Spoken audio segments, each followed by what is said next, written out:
Bachelor of hotel management లో university first rank, second rank, third rank. Sun international, Visakhapatnam, Hyderabad. నమస్తే, తెలుగు న్యూస్కి స్వాగతం. నేను గోపికృష్ణ. అప్పసాని రాజేష్ గారు ప్రముఖ సామాజిక రాజకీయ విశ్లేషకులు ఉన్నారు. నమస్కారం రాజేష్ గారు. నమస్కారం. రాజేష్ గారు, ఎట్టకేలకు వాసుదేవ్ రెడ్డి దొరికాడు. అంటే వాసుదేవ్ రెడ్డి ఎంత కీలకం ఈ కంప్లీట్గా ఒక మద్యం వ్యవహారంలో అనేది చూస్తే నిన్నటి నుంచి జరుగుతున్న విచారణలో వెల్లడవుతున్నటువంటి అంశాలను బట్టి కూడా అర్థమవుతా ఉంది. కానీ ఇన్ని రోజుల పాటు సిఐడి పట్టుకోలేకపోయింది వాసుదేవ్ రెడ్డిని.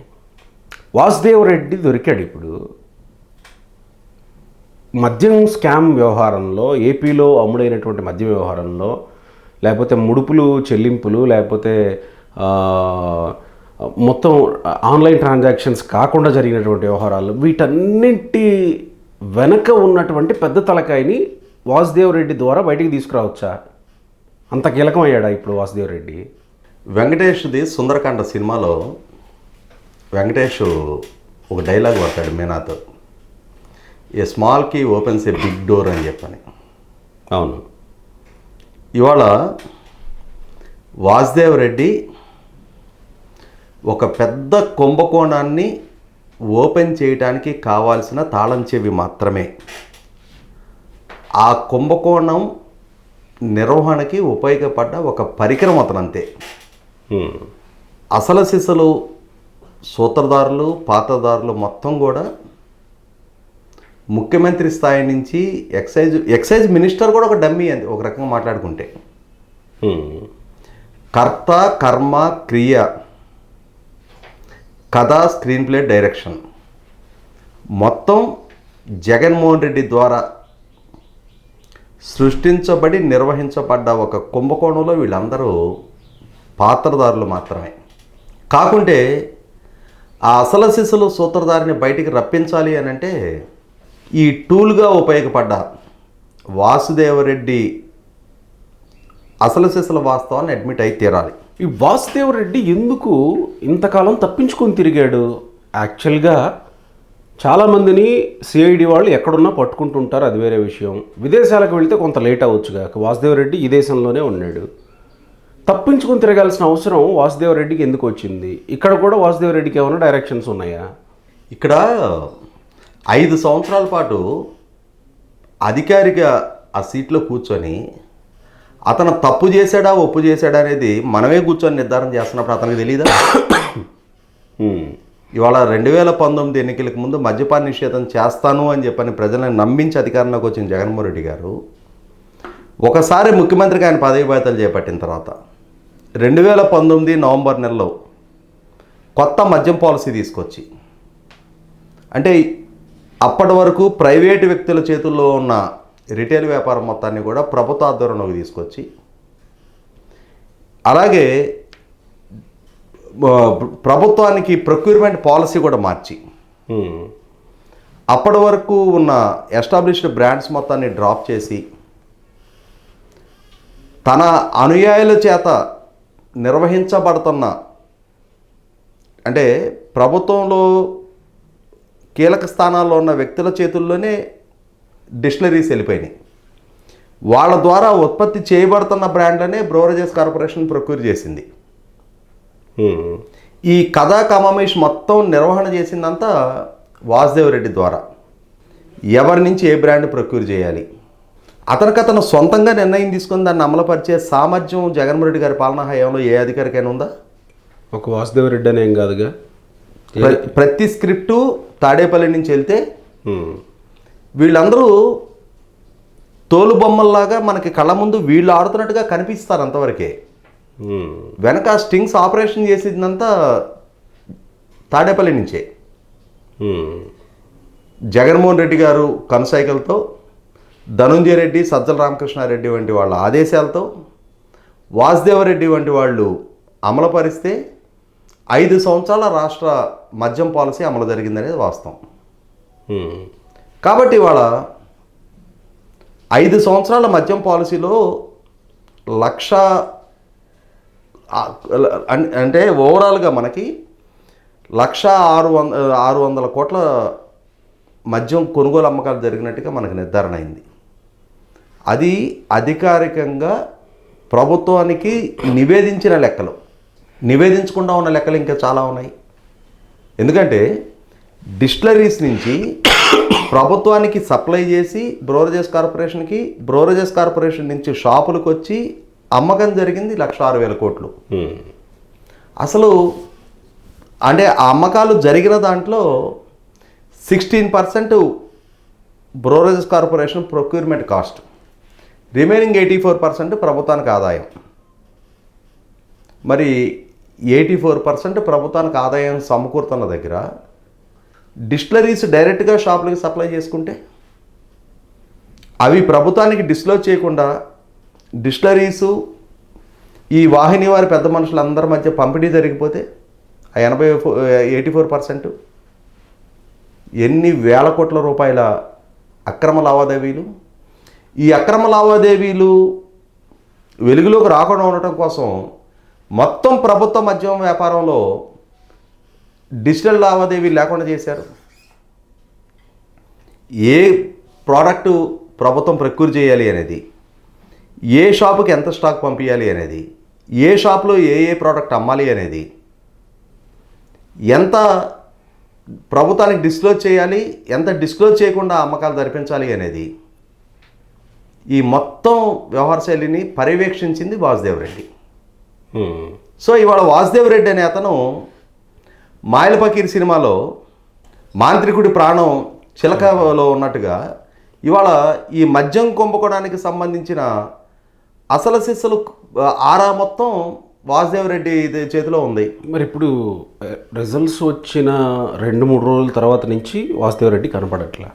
అంటే ఎవరైతే ఈ కుంభకోణంలో కీలక పాత్రదారులు, సూత్రధారులు ఉన్నారు, వాళ్ళ ఆదేశాల ప్రకారమే వాసుదేవ్ రెడ్డి వెళ్ళిపోయినట్టు అనుకోవాలేమో కదా. ఇంకా 100% ఇక అందులో డౌట్ ఏముంది.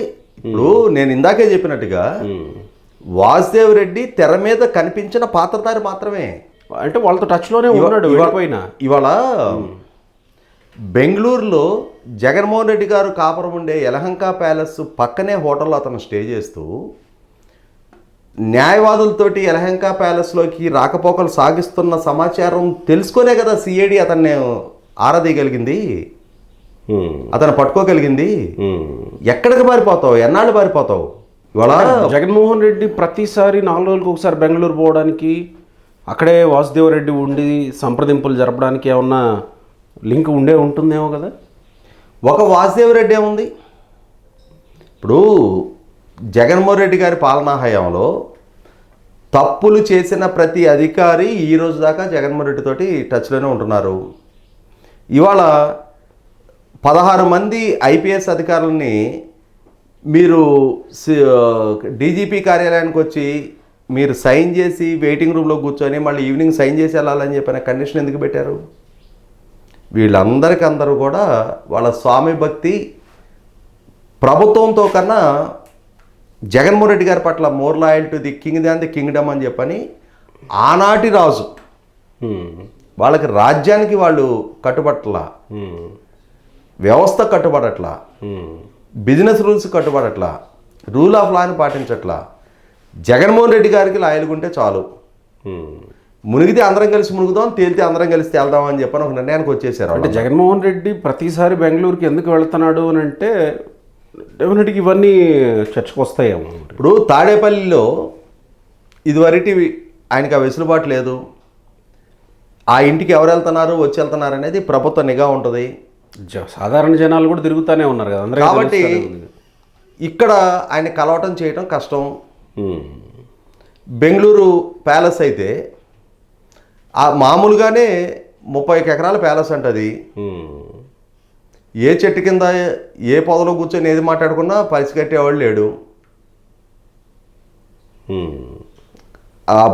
సెక్యూరిటీ దాటుకొని ఆ ఇంట్లోకి వెళ్ళి ఎవరెవరిని కలుస్తున్నారని చెప్పని ఆరాధీయగలిగేయటం సాధ్యం కాదని చెప్పని అక్కడ పెట్టారు మకాం. అక్కడికి పెట్టినా కూడా ఇవాళ వాసుదేవ్ రెడ్డిని అక్కడే పట్టుబట్టాడు కదా.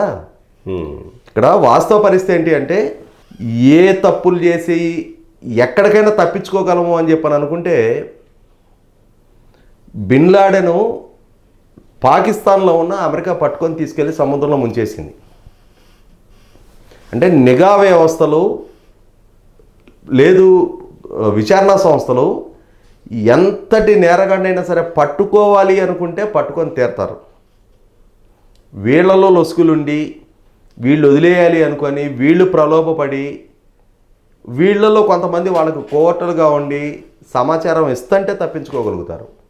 ఫూల్ ప్రూఫ్గా ఏ విచారణ సంస్థ అయినా సరే ఎవరినైనా అదుపులోకి తీసుకోవాలి అంటే గతంలో చంద్రబాబు నాయుడు గారు 2014-19 మధ్య ముఖ్యమంత్రిగా కొనసాగిన రోజున ఎర్రగంగిరెడ్డి ఎర్రచందనం స్మగ్లింగ్ కేసుల్లో పరారీలో ఉండి మారిషస్లో ఉన్నాడు. కాలర్ పుచ్చుకొని లాక్కొచ్చారా లేదు ఇండియాకి. కాబట్టి వాళ్ళ అంతకంటే మొగాళ్ళేం కాదుగా ఈ వాసుదేవ్ రెడ్డి. పైగా ఇతను ఆల్ ఇండియా సర్వీస్ అధికారి. నువ్వు ఆల్ ఇండియా సర్వీస్ అధికారి అయ్యుండి సస్పెన్షన్లో ఉండి హెడ్ క్వార్టర్స్ దాటి వెళ్ళటానికి వీల్లేదని చెప్పిన తర్వాత అంటే నువ్వు ఏ తప్పు చేయనప్పుడు నువ్వు ఎందుకు పారిపోయావు? కాబట్టి నువ్వు తప్పు చేసావని నీకు నువ్వు అడ్మిట్ అయినట్టే, పారిపోయావు. కాబట్టి పరారీ అయ్యావు అని అంటే ఖచ్చితంగా ఏ నిజాల్లో దాచే ప్రయత్నం చేస్తున్నావు. మరి అట్లాంటప్పుడు నీ కోసం వెంటాడతారు, పట్టుకుంటారు, నీ చేత నిజాలు కక్కిస్తారు. ఆ నిజాలు కక్కటం మొదలు పెడితే ఎప్పుడూ వాళ్ళ అమ్మ దాగించిన ఉగ్గుపాల దగ్గర నుంచి కక్కిస్తారు. చిన్నతనంలో దాగించినట్టు కూడా ఖచ్చితంగా ఉగ్గిన్నతోటి కొంతమంది పిల్లలకి ఆమోదం పడతారు, కొంతమందికి ఉగ్గుపాలు పడతారు. పోలీసులు అంటూ తలుచుకుంటే ఏ వాస్తవాన్నైనా రప్పగలుగుతారు బయటికి. సో ఇప్పుడు తలుచుకున్నట్టే అనుకోవాలి. కళ్ళ ముందు కనిపిస్తున్న వాస్తవం ఇది ఎంత దూరం వెళ్ళొద్ది అని అనేది కూడా వెండి తెర మీద చూడబోతున్నాం తొందరలోనే మనం.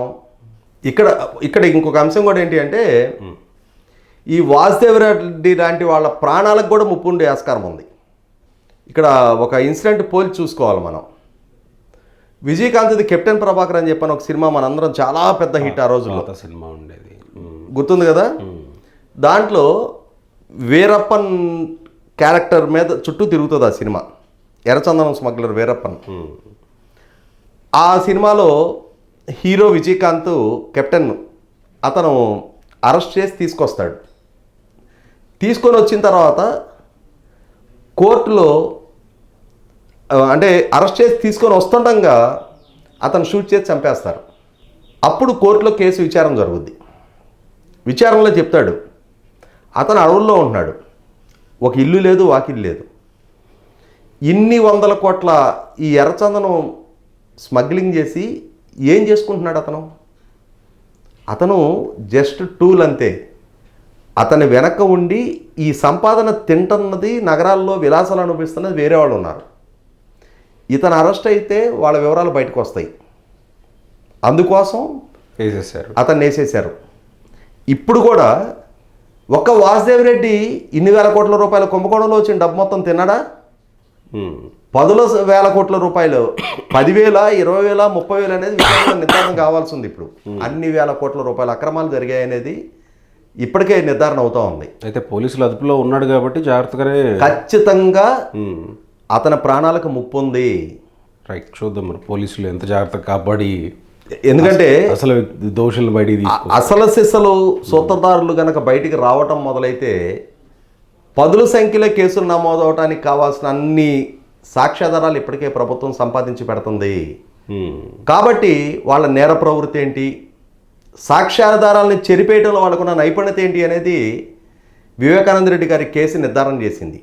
రైట్, తుదికంట సాక్ష్యాధారాలు చెరిపేసే లక్ష్యంతో వాళ్ళ ఆర్డీఓ ఆఫీస్లో తగలబెడుతున్నారు. వ్యక్తుల్ని నిర్మూలించడం పెద్ద పని కాదు. కాబట్టి వాసుదేవ్ రెడ్డిని కాపాడుకోవాల్సిన బాధ్యత కూడా ఈ ప్రభుత్వం మీద ఉంది. Right sir, thank you.